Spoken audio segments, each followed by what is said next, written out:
I mean, Olga Kovalchuk has come to the university and in the last 8 years developed a world-class research program. A prestigious research chair has been awarded to a researcher at the University of Lethbridge.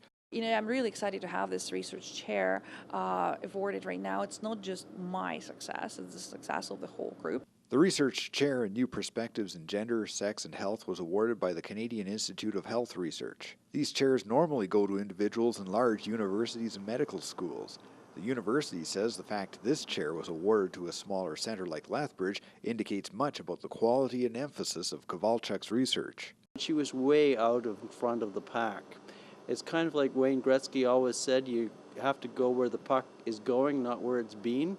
And she got out in front of this pack and established a research program in genomics that touches on a whole host of health issues, and a significant number of them are in the cancer biomedical health area.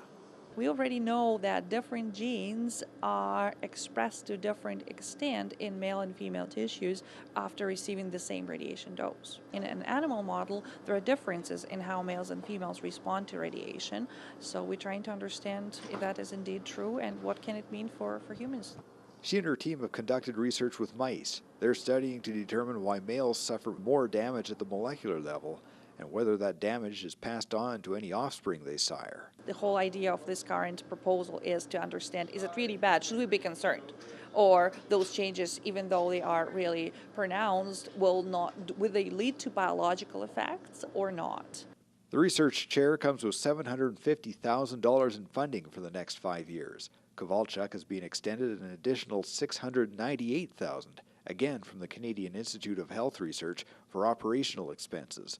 Kovalchuk says her research will measure the radiation outputs of different work environments. How does radiation of very, very low dose ranges to a little bit higher dose ranges affect males and females? We are looking at the effects of radiations that are within the occupational exposure limits as well as within therapeutic and diagnostic exposures. How do they affect males and females? If they affect them differently, which we believe is the case, why? Dennis Fitzpatrick says the total recognition puts her in the top 1% of biomedical researchers in Canada. She and her colleagues are working on some of the most difficult areas, and their approach is novel, exciting, and the kinds of things that can produce research results that can be applied in our lifetime to improve the health care of people. It doesn't get any better than that. Kovalchuk's interest in radiation effects began with her high school exposure to them.